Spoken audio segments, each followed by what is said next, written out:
नमस्कार।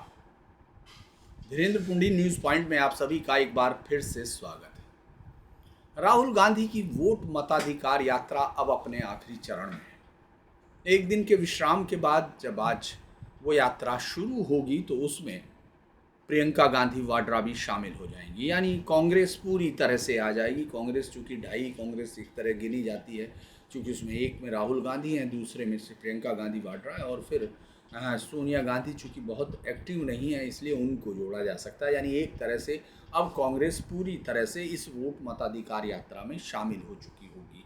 इस मताधिकार यात्रा में हासिल क्या हुआ, इस मताधिकार यात्रा से कांग्रेस को क्या फ़ायदा मिला, इस पर तो बहुत बार चर्चा हो चुकी, क्योंकि जिन क्षेत्रों से ये गुजर रही है उन क्षेत्रों को लेकर भी चर्चा हो चुकी। लेकिन अगर आप इस यात्रा से जुड़े हुए पत्रकारों को देखें या उन तमाम यूट्यूबर्स को देखें तो उनके मुताबिक इस समय बिहार में इस यात्रा ने पूरा राजनीतिक माहौल बदल दिया है।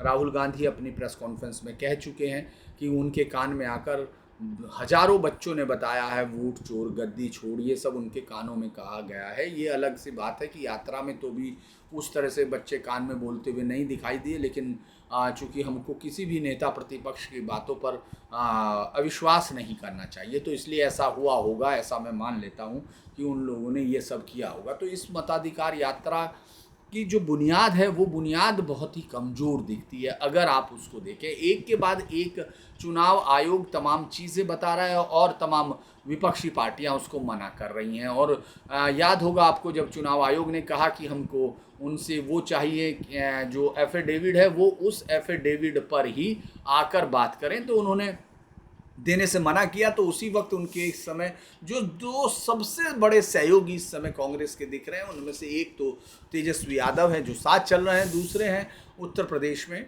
अखिलेश यादव। तो उन्होंने तुरंत एक तान मिलाई, उन्होंने कहा कि 18,000 हमने एफिडेविट दिए थे चुनाव के बाद 2022 के, उन पर आज तक सुनवाई नहीं हुई है और वो आज तक पेंडिंग है। तो चुनाव आयोग ने उसको देखा और चुनाव आयोग का जवाब आया, थोड़ा देर से आया, आजकल चुनाव आयोग जवाब तो देने लगा है। उसने कहा कि 3,917 के करीब टोटल वो उन्होंने मेल से भेजे थे, किसी भी एफिडेविट में व्यक्तिगत तौर पर नहीं दिया गया था। तो ये एक अलग कहानी हो सकती है कि भाई वो व्यक्तिगत तौर पर उनको देने थे या नहीं देने थे।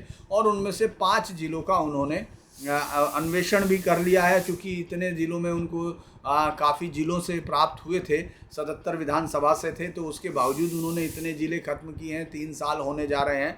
तो मुझे लगता है कि ये थोड़ा सवाल उन पर ज़रूर है। लेकिन उन्होंने कहा कि समाजवादी पार्टी के जो ज़्यादातर वो लोग हैं उनमें से जिन्होंने दिए थे उनमें से ज़्यादातर लोग, कुछ लोग मर चुके हैं, जो मरे हुए लोगों ने भी दे दिया। ये तो होगा, हम इस पर बात करते हैं, लेकिन हम पहले बिहार में ही रहते हैं, क्योंकि बिहार में जो एक डाटा अब रिलीज़ हो रहा है अलग अलग जगह पर, चूँकि सरकार ने तो चुनाव आयोग ने 65 लाख लोगों का डाटा उन्होंने दे दिया है, और उसके बाद अब लोग अलग अलग तरीके से, तमाम मीडिया भी है, तमाम एक्सपर्ट्स भी हैं, चाहे वो राहुल गांधी को पीएम का कैंडिडेट और सही उत्तराधिकारी मान रहे हों, चाहे वो प्रधानमंत्री नरेंद्र मोदी के सामने किसी को ना गिनते हों, तो दोनों तरफ से अगर आप देखेंगे तो इस समय डाटा की स्कैनिंग चल रही है। अब एक बड़ा इंटरेस्टिंग आज एक डाटा सामने आया है जिसमें ये पता चलता है कि ये जो आरोप लग रहे हैं इनकी बुनियाद बड़ी खोखली है। क्योंकि जो सबसे बड़ा आरोप लगा कि वहाँ से हटा दिया गया, पूर्वांचल से हटाया गया, और तमाम मुसलमानों को, दलितों को, और इन तमाम, चूँकि ये एक ऐसा नैरेटिव है जो इस देश में विपक्ष बहुत लंबे समय से दे रहा है। ख़ासतौर से जैसे ही बीजेपी सत्ता में आती है तो ये नैरेटिव सबसे ज़्यादा ताकत के साथ उसको चलाने के लिए जो बहुत सारे एनजीओज़ हैं, बहुत सारे स्वयंसेवी संस्थाएं और तमाम लोग शामिल हो जाते हैं विपक्षी दलों के साथ। इसके पीछे नैरेटिव पर बहुत बार डिस्कस हो चुकी, इसलिए उसको करने की ज़रूरत नहीं। लेकिन 3 जिलों का जो बड़ा इंटरेस्टिंग है कि भाई ये किस तरह से ये जो हटाए गए हैं इनका क्या क्या कारण है और ये कौन लोग हैं। अगर आप ये गौर करते हैं तो दिखेगा कि जैसे हटाने के लिए बीजेपी ने और जेडीयू ने अपने ही वोटर चुन लिए हो, ऐसा उनको लगेगा अगर ऐसे देखें। क्योंकि 18 अगस्त को ये जो सूची हुई थी, उनके जो पब्लिश हुई थी, उनके आंकड़े अब लोग स्कैन कर रहे हैं। तो पटना, मधुबनी और पूर्वी चंपारण के एक जगह डिटेल्ड वो आए हैं कि 3 जिले में जहां सबसे ज़्यादा मतदाता हटाए गए हैं, वहां सबसे ज़्यादा चौंकाने वाला कारण ये है कि वहां महिलाओं की संख्या पुरुषों से ज़्यादा है और 18 से 40 साल के मतदाताओं का हिस्सा 1/3 से ज़्यादा है। अगर अब आप पूरी तरह से इन 3 जिलों का, क्योंकि ये बिहार के 38 जिलों में सबसे ज़्यादा पॉपुलस जो 4 जिले हैं, यानी सबसे ज़्यादा जनसंख्या वाले, उनमें से 3 जिले हैं। और चूंकि इनमें राजधानी पटना भी शामिल है, ये भी आप ध्यान रखिएगा, वो भी शामिल है। और ये कोई भी चीज़ राहुल गांधी के आरोपों को या उन चीज़ों को साबित नहीं करती है। ये बताती है कि चुनाव आयोग ने SIR किया और ये बहुत बड़े लेवल पर करने की ज़रूरत है, पूरे देश में करने की ज़रूरत है। बल्कि ये सवाल आ गया था कि आपने देखा होगा कि योगेंद्र यादव ने इस पर एक बहुत बड़ा लेख दिया और तमाम जगह जाकर, और आज भी इंडियन एक्सप्रेस में उसने लिखा है कि भाई उन्होंने जो सर्वे किया है और उनके लोगों ने अटेंडम किया, तो देखिए वो क्या करते हैं, इससे कोई मतलब होता नहीं। कौन आदमी क्या कर सकता है, इससे कोई नहीं होता। सरकार अगर कर रही है तो उसमें उसके लूप होल्स क्या है वो सब देखने की ज़रूरत होती है। और अगर वो 65 लाख लोग सामने हैं तो उनमें 10,63,000 इन 3 जिलों से हटाए गए हैं, जो अगर आप देखते हैं तो टोटल का 16% से ज़्यादा होता है, यानी 16.3%, जो 38 जिलों से टोटल 65 लाख हटाए हैं उनमें से ये। और ये मैंने आपको बताया सबसे ज़्यादा आबादी वाले 3 जिले हैं 4 में से, जिसमें से 243 विधानसभा सीटों में से 36 विधानसभा सीटें शामिल होती हैं।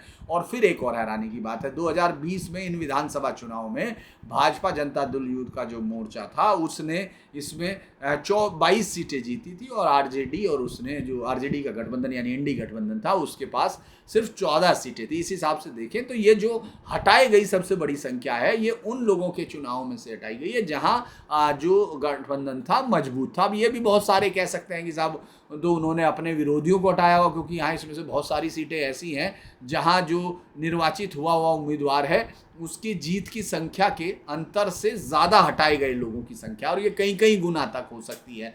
तो इसीलिए आप ये भी कह सकते हैं। लेकिन और हाँ, ये जो 36 में से 25 जो सीटें हैं वो इसमें है जहाँ निर्वाचित उम्मीदवार की जीत के अंतर से, मतलब हटाए गए लोगों की जो संख्या है वो जीत के अंतर से बहुत ज़्यादा है। तो उनमें से 25 में से 18 सीटें इस गठबंधन ने जीती जो सत्तारूढ़ है।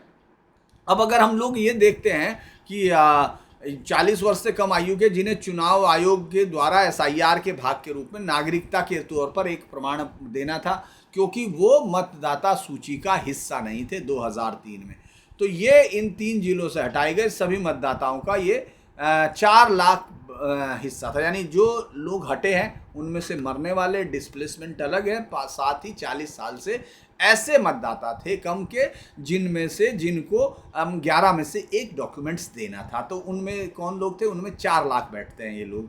तो अब सबसे बड़ी हैरानी की बात है, तीनों में सबसे ज़्यादा फिर महिलाएं हटाई जा रही हैं, और महिलाओं की हिस्सेदारी हटाई जाने वाले अगर इसमें देखते हैं तो ये लगभग 54% बैठती है, एग्जैक्ट तो अगर 53.35 है। और इसमें 36 विधानसभा में सभी में अगर देखोगे तो महिलाओं की संख्या, पुरुषों की संख्या महिलाओं से ज़्यादा है, लेकिन जो हटाई गई मतदाता हैं उनमें सब में महिलाओं की संख्या ज़्यादा है। और महिलाओं की संख्या ज़्यादा होने का मतलब है कि नीतीश कुमार जिस वोट बैंक के सबसे ताकतवर कंटेंडर रहते हैं, यानी सबसे ज़्यादा जो उनका कैटर होता है वोट, वो उसी महिलाओं मतदाताओं से होता है। अगर ये है तो ये भी बहुत उल्टा कारण बताता है, लेकिन आप इसमें और डिटेल देख सकते हैं।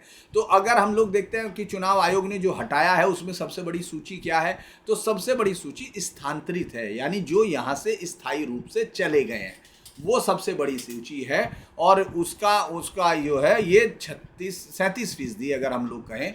और उसके बाद आता है मरे हुए लोग जो मर गए हैं, उस तरह की संख्या आती है 32%, यानी 32.23% है कि जो मर चुके हैं। और जो अनुपस्थित हैं यानी नहीं हैं, उपस्थित नहीं पाए गए, वो 2.25 लाख हैं, और जो 21% है। और जो पहले से नामांकित है यानी हैं अलग अलग जगह पर, वो 1 लाख है, यानी 9.1 लाख समथिंग है, तो वो है। अब ये जो अस्थायी तौर पे जो स्थानांतरित का मतलब है कि वो राज्य से बाहर चले गए हैं, और जो पहले से नामांकित अर्थ यानी कहीं और राज्य के अंदर कहीं और है, वो भी अनुपस्थित के तौर पर है।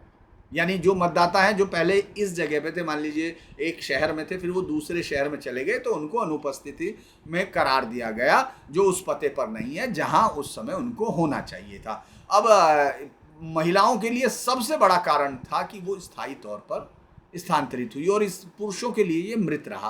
तो उसके पीछे कारण क्या है कि बहुत सारी महिलाओं की शादियां भी, बच्चियों की शादी हुई 18 साल के बाद ही अब अमूमन होती है, तो उसके बाद वो ससुराल चली गई हैं, या तो उस तरफ गए, या फिर वो राज्य से बाहर चले गए हैं, ये सबसे बड़ा कारण था। और ये बताता है कि महिलाओं का जो सबसे ज़्यादा होने के पीछे प्रवसन के बारे में ये इनका भी कारण था। अब अगर हम लोग इसको तीनों जिलों के हिसाब से देख लेते हैं, पटना जिला सबसे ज़्यादा है जहाँ सबसे ज़्यादा हटाए गए, सबसे ज़्यादा।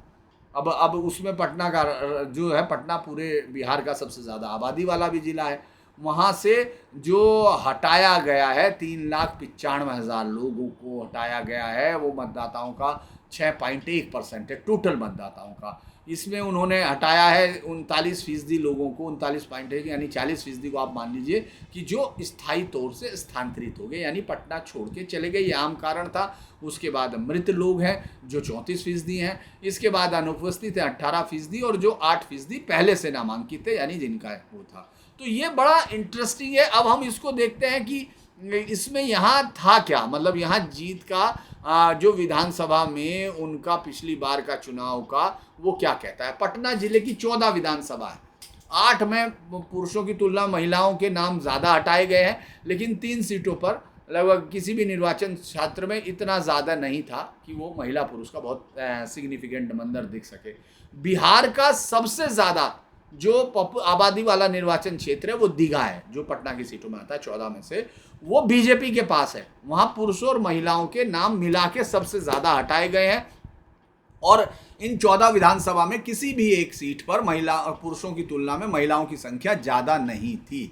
अगर हम सब देखते हैं तो वहाँ दीघा से अनुपस्थित होना या स्थायी रूप से स्थानांतरित होना, यही सबसे ज़्यादा बताया जाता है। और उसी तरह बांकीपुर सीट, ये भी बीजेपी के पास है। यहाँ भी जो 18,000 हैं वो अनुपस्थित मतदाताओं हैं, जो सभी जिलों में जितने अनुपस्थित मतदाता हैं उनसे ज़्यादा है। फुलवारी शरीफ में मतदाता, ये CPI-ML के पास है। फुलवारी शरीफ आपको मालूम होगा मुसलमान बाहुल्य इलाका था उस समय है। वहाँ मृत मतदाताओं के सबसे ज़्यादा हैं। मसोड़ी जो राजद के पास है, राष्ट्रीय जनता दल के, वहाँ पहले से पंजीकृत मतदाताओं के नाम हटाए गए हैं। तो पता चलता है कि भाई जो मुकाबला था वहाँ कांटे का था, लेकिन बीजेपी काफ़ी आगे थी। मतलब ये गठबंधन बहुत आगे था। 2000 विधानसभा के चुनाव में पटना जिले में बीजेपी ने 5 सीटें जीती थी और कुल मिला के 9 पे गठबंधन आगे था।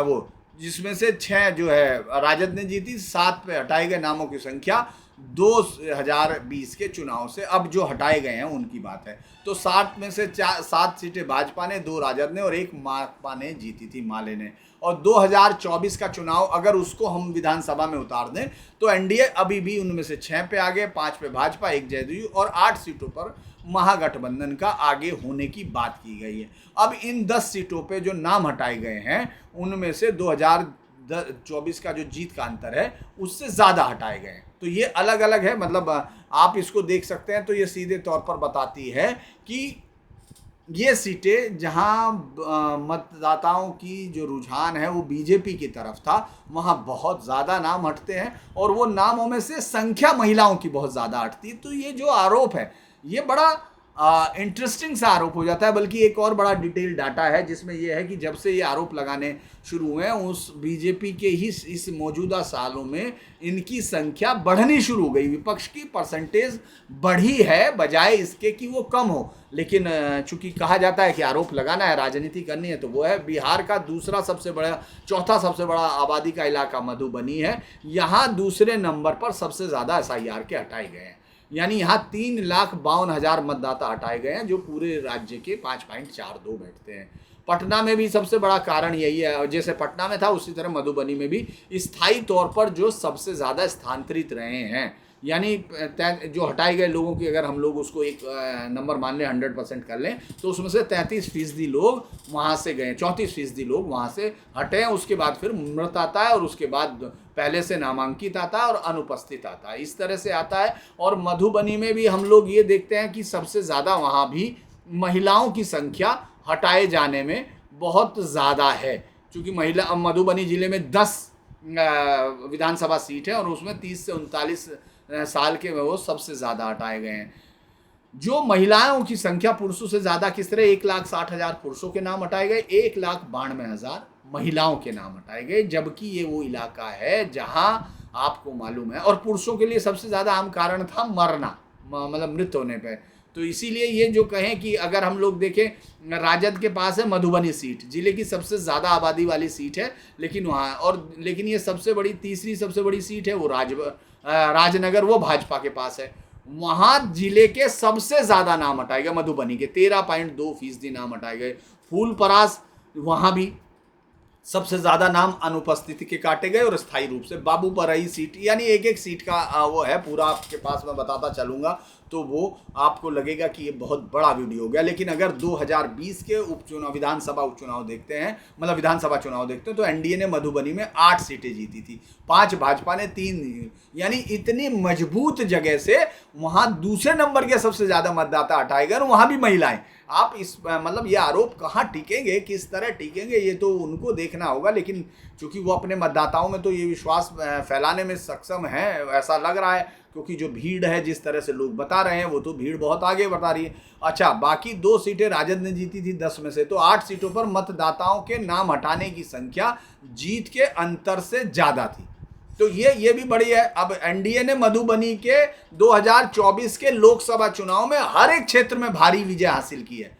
जेडीयू 6 में और भाजपा 4 में आगे रही, और इन 6 विधानसभा क्षेत्रों में मतदाताओं के नाम हटाए की जाने की संख्या जीत के अंतर से ज्यादा थी। यानी आप ये सोचिए कि 2024 में जहां सबसे बड़ी जीत 2020 में जीते 8, और 2024 के लोकसभा चुनाव को अगर विधानसभा वाइज देखा गया तो 10 के 10 में जीत हासिल हुई, लेकिन वहां सबसे ज्यादा नाम हट रहे हैं पटना के बाद। तो ये एक सवाल किस पे खड़ा कर रहा है? ये सवाल कम से कम जेडीयू को या बीजेपी को तो फायदा है नहीं अपने वोटर हटाने का, और उनको दूसरे हटाने का फायदा नहीं, क्योंकि वो जीत रहे हैं। तो ये बड़ा इंटरेस्टिंग सा है। और इसी में जो है झंझारपुर है, जहां 3 बार के भाजपा विधायक है, कैबिनेट मंत्री नीतीश मिश्रा ये जगन्नाथ मिश्रा के बेटे थे। फूलपरास से शीला कुमारी सांसद है, जेडीयू की राज्य की परिवहन मंत्री थी। अब पटना के बाद बिहार का दूसरा सबसे बड़ा आबादी वाला जिला कहलाता है पूर्वी चंपारण। वहाँ 3,16,000 यानी तीसरे नंबर पर है जहाँ सबसे ज़्यादा मतदाता हटाए गए हैं। अगर हम यहाँ भी देखें, यहाँ मैं अब उस पर नहीं जाता हूँ एक एक डिटेल पर कि वो कितने ज़्यादा थे, वरना वो पूरी डिटेल बताई गई हैं और वो सब चीज़ें हैं। अब यहाँ 12 विधानसभा सीटें हैं जिसमें सबसे ज़्यादा हर एक में 30 से 39 साल के लोगों के कटे गए। और अगर देखता है यहाँ भी पुरुषों के मुकाबले महिलाओं के सबसे ज़्यादा कटे। महिलाएं 1,75,000 नाम महिलाओं के कटे हैं और पुरुषों के नाम 1,41,000 कटे हैं। और दोनों में मैंने बताया सबसे ज़्यादा है पूर्वी। अगर हम इसको डाटा के हिसाब से देखते हैं तो 12 विधानसभा सीटों पर महिलाओं के नाम हटाने, वो तो मैंने बता ही दिया, हरसिद्धि महिलाओं की सीट पर है, यहाँ सबसे ज़्यादा महिलाओं के नाम हटाए गए हैं 60%। गोविंदगंज ये भी भाजपा की सीट वाली है। सुगोली में राजद है, सबसे ज़्यादा अलग अलग जगह पर हटाया गया, इनका डाटा वाइज है। मोतिहारी में बीजेपी की कब्जा है, वहाँ से भी काफ़ी ज़्यादा नाम हटे। मैं बता रहा हूँ पिपरा वहाँ से भी, चिरैया वहाँ से भी। तो जो ये सब जगह अलग अलग है कि पूर्वी चंपारण में भाजपा प्रमुख पार्टी है, वहाँ जो दूसरी पार्टियां हैं वो अपनी पकड़ बनाने की कोशिश कर रहे हैं। विधानसभा चुनाव में एनडीए ने 2020 में 12 में से 9 सीटें जीती थी, 8 भाजपा ने, 1 जेडीयू ने। और 2024 में फिर अगर देखते हैं तो इनमें 8 में बीजेपी आगे रही, 2 पे जेडीयू रहा, राजद और विकासशील पार्टी यानी 1-1 पे रही। यानी अगर आप ये देखें पूरी तरह से इन तीनों को आपने गौर कर लिया तो कहीं भी ये एजेंडा टिकता ही नहीं है कि वहाँ बीजेपी को कोई फायदा मिल रहा है या जेडीयू को मिल रहा है। ये तमाम चीज़ें कम से कम ना तो आप कोर्ट में साबित कर पा रहे हैं कि भाई आप क्या कोर्ट में कह पा रहे हैं, ना ही आप यहाँ साबित कर रहे हैं जो डाटा है कि भाई आप क्या कहना क्या चाहते हैं। क्योंकि ये एक बड़ी ड्राइव है, इसीलिए ये नहीं लगता कि इसमें वो आरोप लगाने में कामयाब होंगे। और अगर हम यात्रा की बात करें, यात्रा चूंकि आपको भीड़ दिख रही, तो उसका भी बहुत बड़ा कारण ये था। सासाराम, डेरी ऑन सोन, औरंगाबाद, कुटुंबा, गुरुआ, नवादा, शेखपुर, बरबीघा 21-22 में रही, अगस्त में रही, जमुई, सिकंदरा, सुल्तानगंज, मुंगेर और भागलपुर में जहां से यात्रा बंद हुई थी। अब कटिहार, कुर्सेला, बरारी, कटिहार शहर, पूर्णिया, अररिया और सुपौल होते हुए ये खत्म होगी। तो हम लोग अगर इसमें देखते हैं तो 21 विधानसभा सीटें मोटा मोटी कवर हुई हैं 26 अगस्त तक। अब उनमें देखिए किस किस का है। सासाराम में आरजेडी थी तो भीड़ का, डेरी में आरजेडी थी, औरंगाबाद में कांग्रेस थी, मैं नाम नहीं ले रहा हूँ जो जीते हैं। देव में, औरंगाबाद में एक अलग सीट है 2020 यहाँ से अलग जीता हुआ।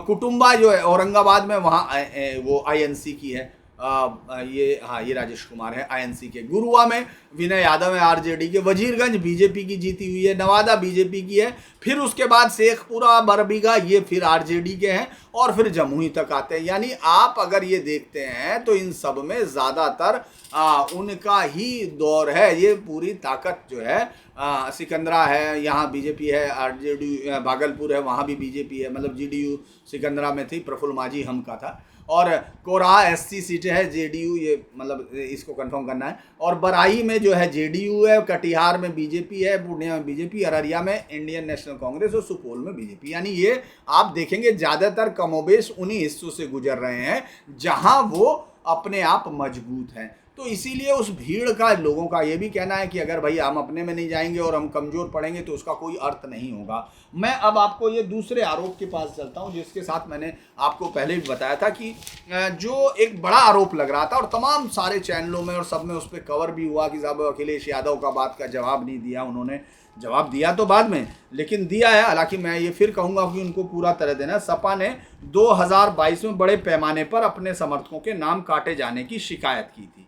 अब ये क्या थी, उन्होंने कहा, जो शिकायत है उसने कहा सपा का एक भी शपथ पत्र मूल रूप से आयोग को नहीं मिला है। ये किसने कहा है? ये चुनाव आयोग ने कहा। उन्होंने कहा 3919 अलग अलग नाम के व्यक्तियों के शपथ पत्रों की स्कैन कॉपी है। जांच में पाया गया कि ऐसे व्यक्तियों के नाम से भी नवंबर 2022 में शपथ पत्र बने हैं जिनकी मृत्यु वर्ष 2022 से कई साल पहले हो चुकी। आयोग ने सपा के इन शपथ पत्रों को मूल प्रतियां देने को कहा है। सपा ने वर्ष 2022 में समर्थकों के नाम गलत गलत ढंग से काटने की शिकायत आयोग से की थी। उन्होंने कहा था, चूंकि आपको याद है अखिलेश यादव कहे थे कि भाई हमारे 18,000 समर्थकों के नाम कटे हैं। अब सीईओ कार्यालय ने एक्स के माध्यम से अपना जवाब दिया। उन्होंने कहा कि साहब जो उल्लेख बार बार किया जा रहा है 18,000 का, तो वो एक भी मतदाता का शपथ पत्र मूल रूप से है नहीं। सपा ने जो शिकायतें भेजी थी वो 33 जिलों के 74 विधानसभा क्षेत्रों में वो है। आयोग ने जवाब में कहा कि 5 विधानसभा क्षेत्रों से संबंधित शिकायतों की जांच पूरी हो चुकी है। जांच में सामने आया कि कुछ व्यक्तियों ने उनके नाम से बने शपथ पत्र को स्कैन कॉपी को दिखाने पर ऐसा कोई भी शपथ पत्र देने से इनकार कर दिया। कानूनन गलत साक्ष्य दिया जाना एक अपराध है। अगर हम ये देखें कि ये अभी ये लड़ाई बहुत सारी चलनी है और ये बार बार कहा जा रहा है कि ये एक कॉमन प्रॉब्लम थी जिसको अब कम से कम हम ये कह सकते हैं कि अब वो दूर होगी अगर हम इसको देखते हैं। तो मुझे ये बड़ा इंटरेस्टिंग सा लग रहा है कि आज जब यात्रा कुछ ही दिन में यात्रा ख़त्म होने वाली है, उसमें अभी तक वो कोई बहुत मजबूत आधार नहीं दे पाए जिसको चुनाव में एक मुद्दा बना के जातीय राजनीति को काट कर जीता जा सकता है। हो सकता है जीत, देखिए मैंने फिर कहा कि जनता क्या तय करती है, हवा किस तरफ बहती है, वहाँ प्रशांत किशोर क्या करता है, प्रशांत किशोर किसकी तरफ नुकसान होता है, ये सब तो वहाँ देखने के बाद ही पता चलेगा। लेकिन अगर अभी तक देखें तो जो बुनियाद तैयार की जा रही है, जो आरोप लगाए जा रहे हैं, जिन पर आपको मालूम होगा कि अब सारे गठबंधन पार्टियां भी तैयार होगी और अब जो अमेंडमेंट है 130 जो कॉन्स्टिट्यूशनल अमेंडमेंट जो बिल लाने की कोशिश थी, जिसको सिलेक्ट कमेटी को भेजा गया, उसके विरोध में सब पार्टियां एक हो गई, जिन्होंने राहुल गांधी को एक तरह से इस बार ताजपोशी कर दी है। वैसे मुझे बहुत सारे लोग याद आते हैं जो खासतौर से इंग्लैंड में ये है, अगर आप शैडो मंत्रिमंडल की बात करेंगे, वहाँ बहुत सारे प्रधानमंत्रियों की एक सीरीज रही है जो वहाँ कभी भी वो शैडो उनको कहा जाता रहा, लेकिन वो कभी प्रधानमंत्री नहीं बन पाए। इस तरह के बहुत सारे लोगों का डाटा है, वो बहुत सारे जिसमें उन्होंने कहा है। खैर मैं उनका नाम भी आपको बताना चाहता था, लेकिन वो बड़ा हो रहा है वीडियो, तो आज हम जो है उसको वहीं चढ़ते हैं। ह्यूज गेट्सकल जो है 1955 से 1963 तक करिश्माई माने गए, बुद्धिजीवी माने गए, लेकिन लगातार चुनाव हारते रहे, कभी सत्ता तक नहीं पहुंच पाए और बार बार चुनावी हार के बावजूद उनका पार्टी नेतृत्व बना रहा, उन्हें पोटेंशियल पीएम कहते रहे, वो जो सैद्धांतिक चर्चा होती है। तो मुझे लगता है कि यह नील कुन्नोक जो है वो 1983 से 1992 तक है। मुझे लगता है ये वो दौर है जो मार्गरेट थैचर यानी आयरन लेडी ऑफ ब्रिटेन था।